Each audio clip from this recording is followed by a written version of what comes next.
Kapag iniisip natin ang Japan, naiisip natin ang mga hardin ng Zen, ang mga seremonya ng Cha, ang danggal ng samurai. Isang lupain ng pagkakaisa at liwanag. Ngunit sa pinakapinagmulan ng kabihasnang yon, nakabaon sa ilalim ng lupang bulkaniko nito, may isang kwentong kabaligtaran ng katahimikan. Ito ang kwento ng pag-ibig na nagtapos sa trahedya, ng pagsilang na nagtapos sa apoy. Matagal bago pa ang mga modernong pelikulang pangkatatakutan, lumika ang Japan ng sukdulang kwentong multo upang ipaliwanag ang sarili nitong paglika. At ang bituin ng kwentong ito ng paglika at pangamba ay ang magandang Izanami, ang Diyosang nagsilang sa mga pulo ng Japan.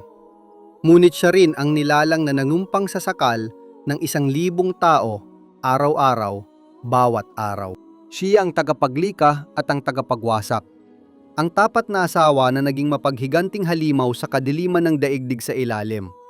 Ihanda ang sarili mong pumasok sa nakakatakot na Yomi upang mas malaman ang kwento ng Diyosang si Izanami. Nagsisimula ang alamat ng pag-angat ng Japan sa isang magkapareha. Hindi lamang asawa at asawa, kundi mga Diyos na magkapatid, mga kasamang kosmiko na ipinatawag ng mga sinaunang Diyos upang bigyan ng anyo ang mundo. Sina Izanagi at Izanami.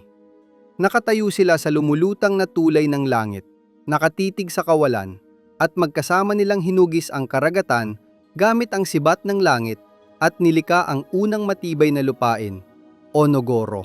Bumaba sina Izanami at Izanagi sa kanilang pulo at natuklasan ang kanilang mga katawan. Natuklasan nila ang sexualidad. Inimbento nila ang ritual ng kasal.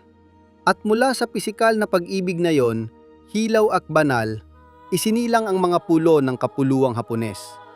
Ang mga bundok, ang mga ilog, ang mga puno, ang hangin. Hindi lamang diyosa si Izanami. Siya ang dakilang ina ng kalikasan.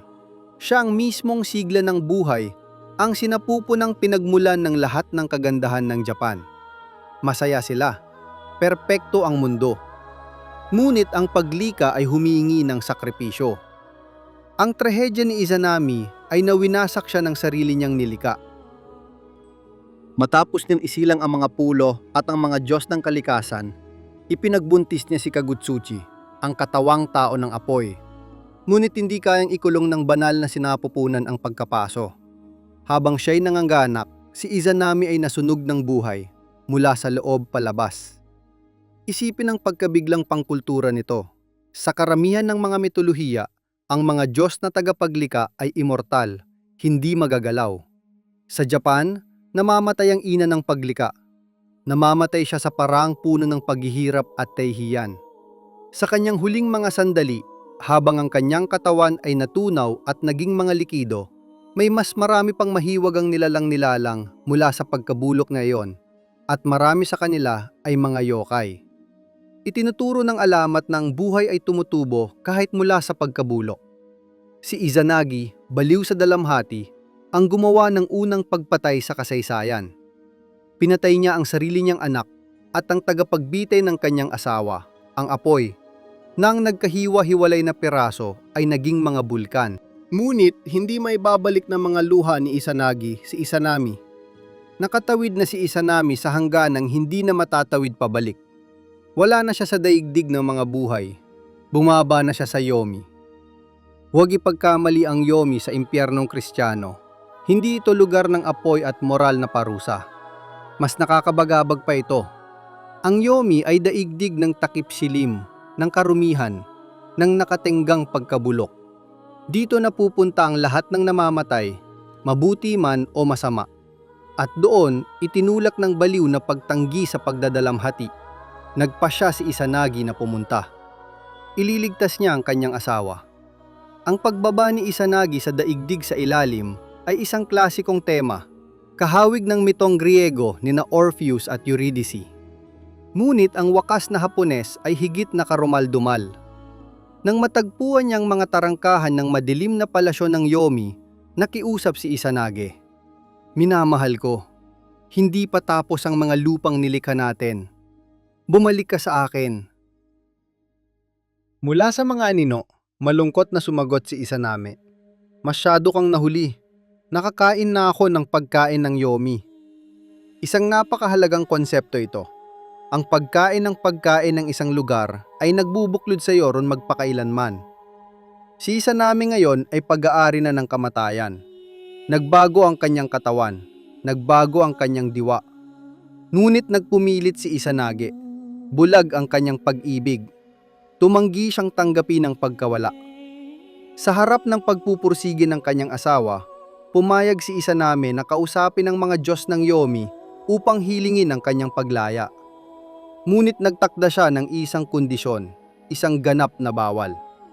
Habang nasa loob ako at nakikipagnegosasyon, huwag mo akong titingnan.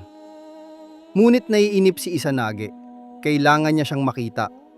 Dinala niya ang liwanag sa isang lugar na dapat sana'y manatiling walang hanggan ng dilim. At ang ibinunyag ng liwanag ay babago sa kasaysayan ng Japan magpakailanman. Ang nakita ni Izanagi ay hindi ang kanyang magandang asawa. Ito ang hilaw, hubad na katotohanan ng pagkabulok. Bulok na ang banal na katawan ni Izanami. Gumagapang ang mga uod sa kanya. At mas masahol pa, 8 Diyos ng kulog ang isinilang sa loob ng kanyang bangkay. Naninirahan sa kanyang patay na laman na parang mga parasitong dekuryente. Hindi na siyang magandang Diyosa ng paglika. Siya ay isang halimaw ng kegare, ganap na espiritual na karumihan. Hindi habag ang naging tugon ni Izanagi, kundi pagkasuklam. Sumigaw siya sa takot at tumakas. Para kay Izanami, ito ang huling pagtataksil. Nanumpa siyang iibigin siya, ngunit umurong sa bago niyang anyo. Ang kahihiyang makita sa ganoong kalagayan ay sumira sa anumang natitira sa kanyang pagkatao. Ang pag-ibig ay naging bigla ang pot. Ipinadala niya ang Yomotsu Shikome, ang mga kasuklam-suklam na mangkukulam ng daigdig sa ilalim upang tugisin siya. Sa hangganan ng liwanag at anino, sa dalistis ng Yomotsu Hirasaka, naganap ang unang paghihiwalay sa kasaysayan. Bumulong si Izanagi ng napakalaking batong tipak. Sobrang laki na kakailanganin ng 1,000 lalaki upang ito'y igalaw. At sinelyuhan ng pasukan patungo sa impyerno. Nagkahiwalay ang magkapareha magpakailanman. Nanatili sila sa magkabilang panig ng bato, nagpapalitan ng kanilang huling mga salita. Mga salitang nagtakda sa kalagayan ng tao. Mula sa kailaliman ng lupa, ang tinig ni Izanami, na ngayon ay ang dakilang Diyosa ng daigdig sa ilalim, ay nagpahayag ng kanyang sumpa.